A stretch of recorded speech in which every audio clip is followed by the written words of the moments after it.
It's Friday the 12th of December and I'm going to London.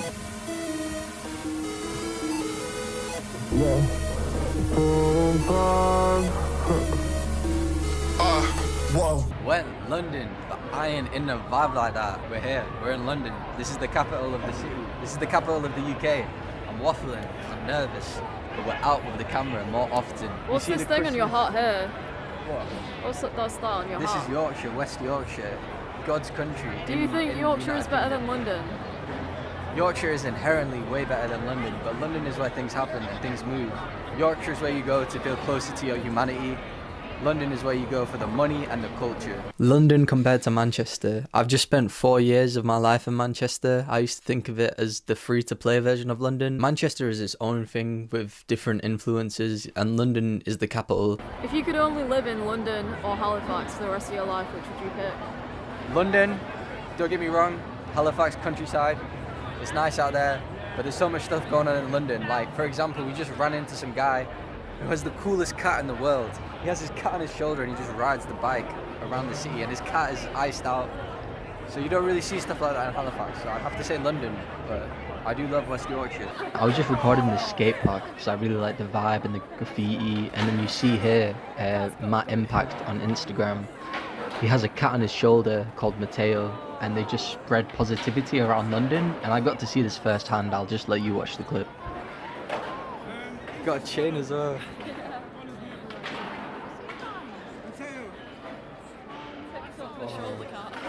That's so cute. Yeah, he was born into my hand. Oh, wow.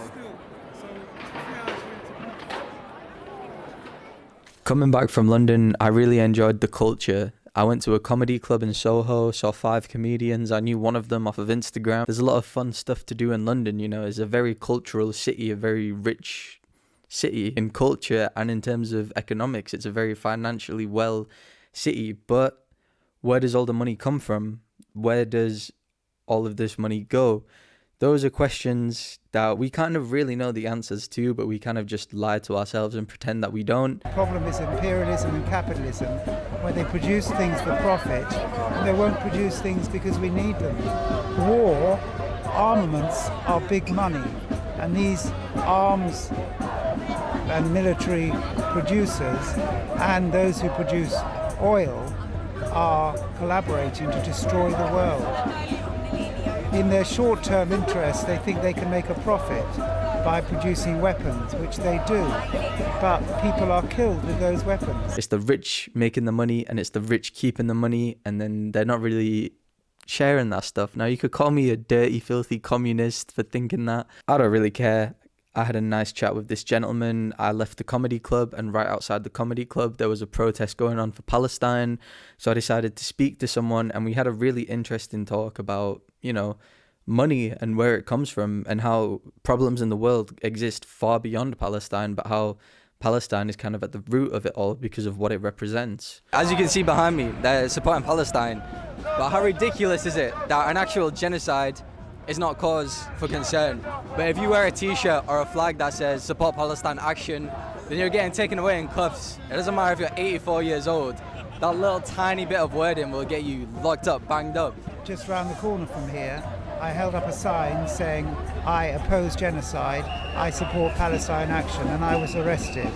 And I have not been charged, but I've been arrested under a terrorism act because Palestine action has been prescribed as a terrorist organisation. This is a nonsense. Palestine action has never hurt anybody, but they have used direct action to smash up weapons, and I support them 100% in that. And these people here are on hunger strike, so it's not much for me to stand outside here in the cold. They are giving their lives for the people of Palestine. The least other people listening to this can do is support them, and at least come out onto the streets and demonstrate in support of Palestine. But everyone has a right to protest, and what's going on in Gaza is horrific. So you should use your voice and do things like this. And supporting Palestine action does not mean that you should be banged away and locked up. Like, I love London and I love the city because people would be like protesting. Like, you can see how many flags there are down there. It's a reason for you to protest and do all this stuff. Like, people say, like, what will it change? What will it do? It's not about that. It's about changing the status quo. Because if them thinking that flying this flag or supporting that type of action is some crazy behavior, That's just proof that we need to do it more. Don't be silent. If you're silent, you're complicit. You have to do something, and it doesn't take much to send an email to David Lammy saying don't let these hunger strikers die, because he's the Minister of Justice. He lied. He said that he didn't know about them. These are British political prisoners in British jails who are on remand, haven't been found guilty of anything. They've been on remand, held in custody for 16 months. This is not justice of any kind. So I'd say to British people, come out, a placard, get some friends, stand in the town square or join an organised demonstration, and at least you won't have to say to yourself, I did nothing while this happened on my watch. So stand up for what you believe in. If you believe that genocide is horrific and inhumane, then stand up for that.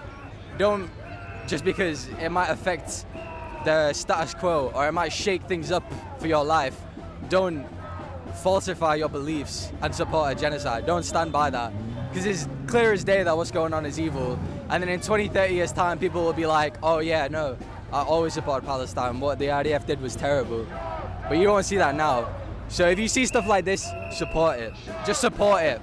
And don't be afraid to support it. We show all the powers that be that we're not for this, that we stand against it. Yes, and some people go even further and actually smash the weapons, and I salute those people, because they're not simply pleading with the government, they're actually getting straight to the problem, which is these arms which are manufactured in this country and killing people in Palestine. The worst thing I saw was when I was in Ireland in the 1980s, and I was very close to a man who got shot and killed with rubber bullets, and that was in the 1980s, because the British troops occupied Ireland. So Ireland was a colony, and Ireland was brutally treated.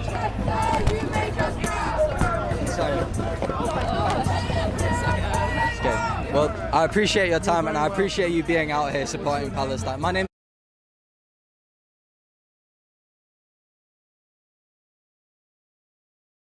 I just have a YouTube channel and I've not posted in there for a long time, but I want to start posting more and use my voice more. Send an email yourself. Oh, of course, yeah. Yeah, for sure. You may have it on there. Oh, yeah. Oh, it's on there. Take Oh, this is it on anyway. Take this anyway. I'll take- This thing's- Send that to me. Oh, yeah. Thank you. I appreciate what you're doing as well. A lot. Appreciate it. Thank you.